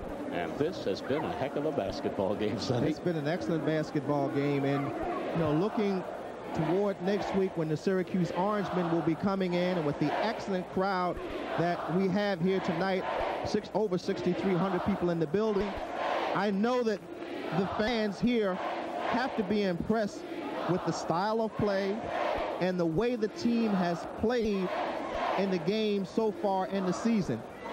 If you want to look at it from a strategic point of view, Penn State has dominated the last 2 games that we've had. The Maryland game, they dominated most of that ball game. They controlled it. The player who made the difference for them, when I say them, Maryland, was Albert King. He had a super game, had half of the points.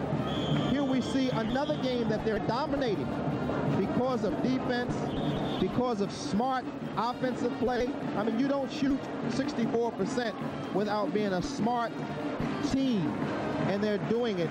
But again, we talk about that old bugaboo, foul shooting.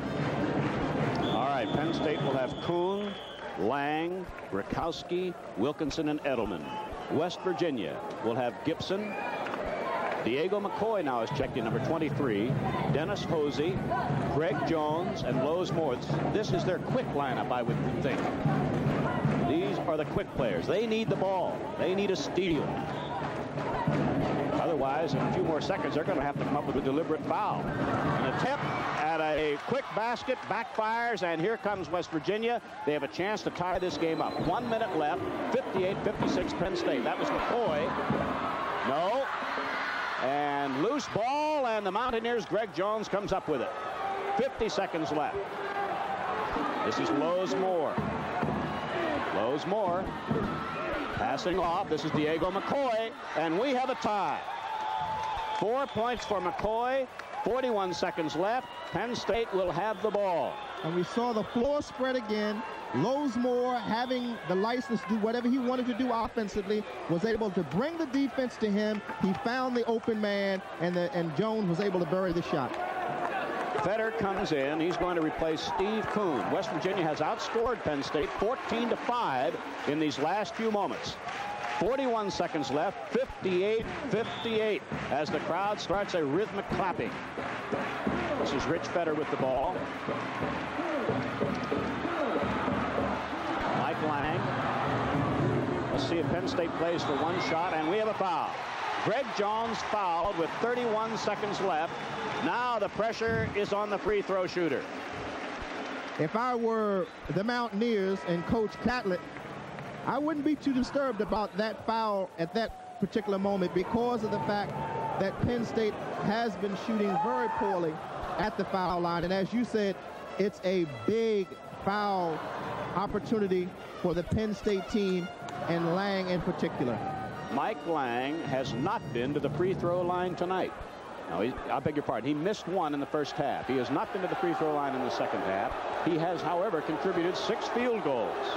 So the pressure now is all on the free throw shooter as Dick Harder is asking something in a rather heated way of the officials. What do you think it is? He wants to know why the Mountaineer team is able to huddle around their coach when there is no timeout. The referee has come over and tried to explain what the situation is, and I would assume that it was some form of an injury timeout where a player claims that he was injured and the referee allowed him to take timeout. 31 seconds left.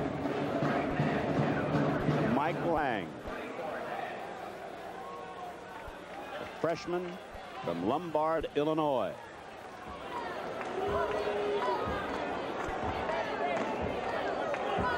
Crowd is now almost hushed here at Rec Hall. Penn State by 1, 59-58. Situations like this will help a freshman to grow up real quick. Oh, now there is pressure shooting. The Mountaineers are down by 2, 29 seconds left, and something happened on the way up court. I think there was there a timeout call? There was some toilet paper thrown from the stands by the fans, which stopped the game, and Harder took that opportunity to say, let's take a timeout. Let's talk about it with 28 seconds to go. Penn State 60, West Virginia 58. We hope you're enjoying the action. We hope that you'll make a date and tell your basketball-loving friends about next Saturday night, because at 8 o'clock we'll be right back here on WPGH television with Penn State and Syracuse. And that promises, off what we have seen now in this early stages of the season, that promises to be, to use an old phrase, a barn burner.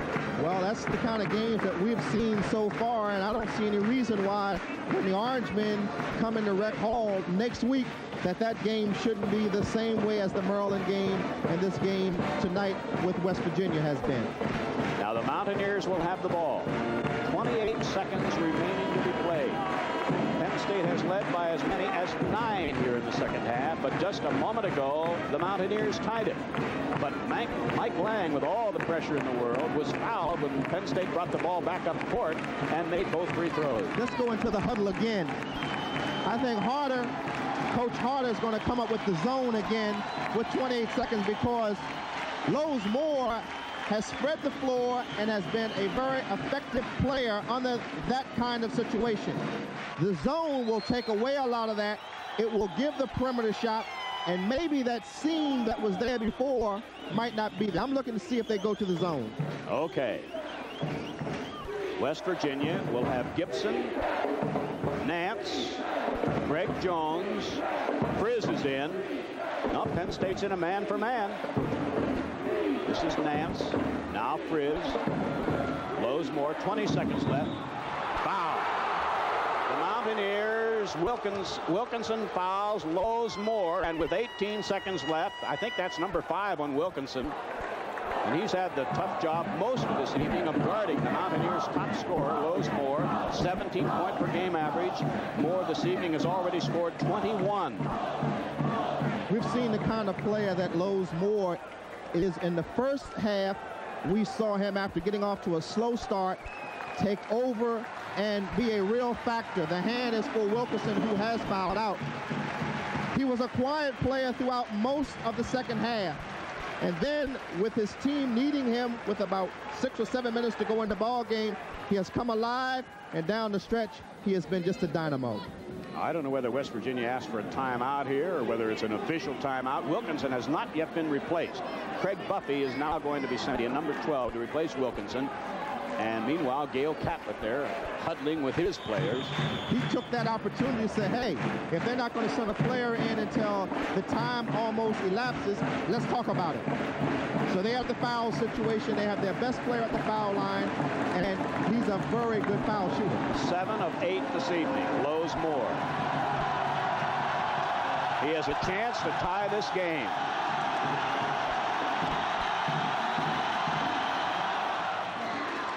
That makes it a 1-point edge for Penn State with 18 seconds left. And now Dick Harder does what a lot of coaches do in a situation like this. Let's let him think about that next free throw for a while. The psychological timeout. The Mountaineers a chance to go back down the floor and win the ball game. So the wheels of strategy are turning. Lowe's Moore will be at the free throw line. His team down by 1. 18 seconds left. Crowd here this evening less than 1,000 away from capacity. The officials say, let's go. The officials in the Atlantic Coast Conference, Ernest Cage and Dan Woodridge.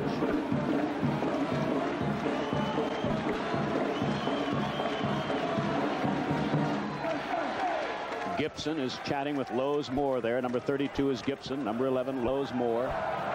Penn State's inside men will be Lang and Brakowski. And again, the crowd figures maybe we can affect the poise here of Lowe's Moore. Boy, he's been some performer tonight for West Virginia.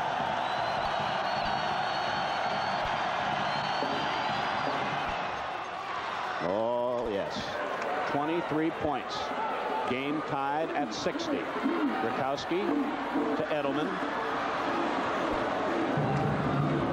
12 seconds left.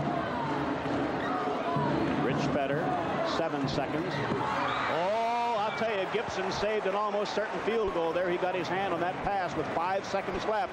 Buffy was breaking free underneath. That was a set play. It was a backdoor play. And what Buffy did, he gave his man a head fake going away from the ball, then cut to the basket. And if it were not for that hand, it would have been in trouble. Fetter. There we go. Mountaineers have it. 2 seconds, 1 second. Oh, that hit the rim. Would you believe that? That hit the rim at the buzzer, and we have ourselves an overtime game here at Rec Hall. Oh, my. So we have a timeout. Penn State is... Only Penn State has lost a player by way of personal fouls, and an important player. Tom Wilkinson fouled out. He's being replaced by number 12, Craig Buffy. Gibson, who did not play in the first half, although West Virginia's leading rebounder coming into this game, will jump with Brakowski as we start the 5-minute overtime with a 60-60 tie.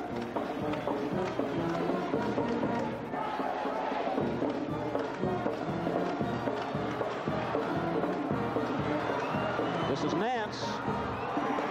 So West Virginia scores first in the overtime. This is the first time that West Virginia has led this evening. The first time scoring the first basket in overtime. This is Mike Lang. Craig Buffy. The Mountaineers are going to go with a man-for-man now, apparently. Yep. Here might be the guarding of Edelman, who's been held pretty well in check tonight. Also, the Mountaineers are going with that quick lineup again. They have Jones in, and he's playing better. You may be able to get a mismatch down low, and you can bet that Penn State will be looking for that. This is Buffy. And we have a tie now. That's Buffy's 5th points of the evening. 62-62. Lowe's Moore, and he's guarded. Buffy now has a lot of pressure on him. He's replaced Wilkinson in guarding Moore when Penn State's in a man-for-man, which they favor, although they used a zone with some effectiveness this evening. We're in overtime, 62-62. Lowe's Moore. Boy, he was poised, young man. His free throw shooting there at the end of the game was all important in getting this game into overtime. There he is.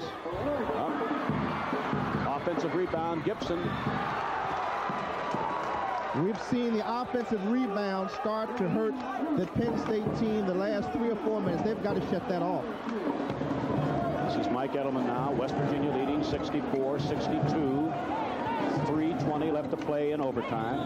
Ball batted away. No foul. Nance went over the shoulder. That's number 4, I believe, on West Virginia's Greg Nance. And all of a sudden, you could almost hear a pin drop here at Rec Hall. What I think is happening now is that the fans have really gotten into the ball game and support of the Penn State team, and they're on every play, and they're sighing on every play. In this foul situation here where the bonus is in effect, right now they have their fingers crossed. Burkowski misses. He's 2 of 3 from the line, so the Mountaineers have a 2-point lead and the ball with 3:10 left to play. Now the Mountaineers have the definite edge here. This is Frizz, good ball handler. Plays away from the ball to see if they can get some easy field goals. West Virginia's ball at midcourt. Penn State, with 3:02 left to play, will have to play man for man. But with Penn State, that is not necessarily a detriment because they favor the man for man defense. This is Greg Jones. Frizz, guarded by Fetter. Blows more. Now we're down to 2:45 left. West Virginia by 2, 64-62. 24 is Nance, working against Mike Lang, a freshman. Greg Jones, oh, he's quick. Tracy Peel is going to get into the game as soon as Penn State has an opportunity. At least Dick Carter's talking with Peel. Now we're down to 2:20 left.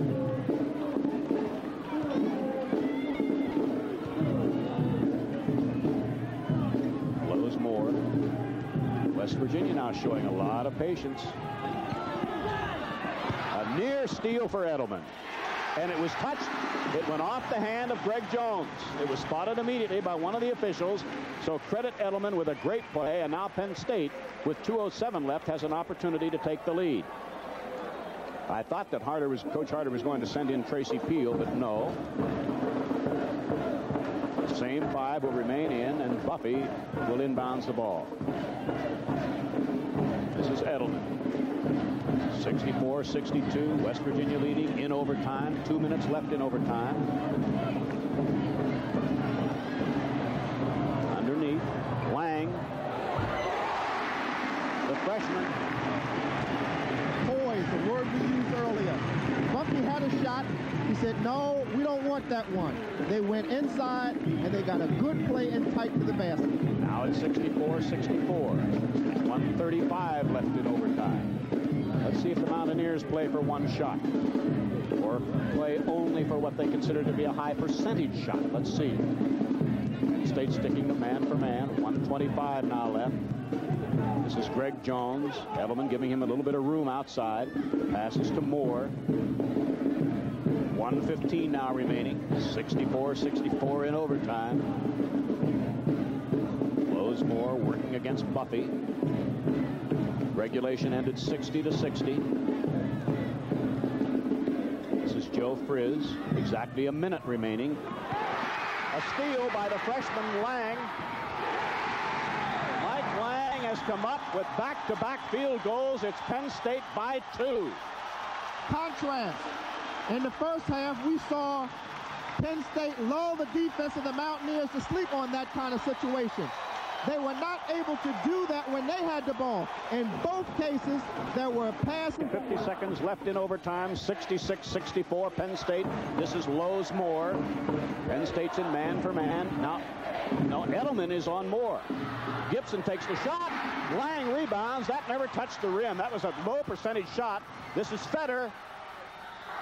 And is it called goaltending? Yes. The field goal counts by the freshman Fetter. Let's go back to what Penn State did. They set up a 1-2-2 zone. It surprised the Mountaineers. They ended up taking a rush shot. And that, again, is good coaching strategy on the part of Coach Harder. Picking the right time to come up with that unique strategy. 68-64, Penn State. 30 seconds left in overtime, and Penn State, for the second time now in a row, is in a zone. Lowe's Moore brings the Mountaineers back to within 2. Time left 24 seconds. And this is a West Virginia. I think Penn State will have the ball. 24 seconds left. That two-pointer that Lowe's Moore hit gives him 25 points for this evening. He's the game's leading scorer. Now Rich Fetter will inbounds the ball to Mike Lang. Now Fetter, 20 seconds left. They can get it into front court here. Whoa, that was a dangerous pass, but they got away with it. This is Fetter. Lang, down to 8 seconds left. Edelman is fouled by Frizz with 6 seconds remaining, and Mike Edelman denied the ball most of this evening by the Mountaineers zone. Limited to just 5 points for the game, but he has made some very valuable contributions, including a moment or so ago, a great defensive play, which he flicked out of bounds, but in such a fashion that it touched a Mountaineer, and it gave Penn State important possession. Now, Mike Edelman at the line. 1-1. Mountaineers have a chance. 3 seconds, 2 seconds, 1 second. Lowe's Moore. No. Penn State has won, as Lowe's Moore came within an eyelash as he hit the rim. The ball was in the air when the game ended, and Penn State has won perhaps the most important game in this brief coaching career of Dick Harter and his staff at Penn State. A super game. I hope you've enjoyed it. We have reached the end of the game. The final score in overtime. Penn State 68, West Virginia 66. Along with Sonny Hill, this is a rather breathless Ray Scott saying thank you and so long. This game was sponsored by Budweiser. For all you do, this Bud's for you. And by Dailies. Dailies products are made with natural fruit juices and a bonus of vitamin C. Compare the quality and the price, and you'll buy Dailies.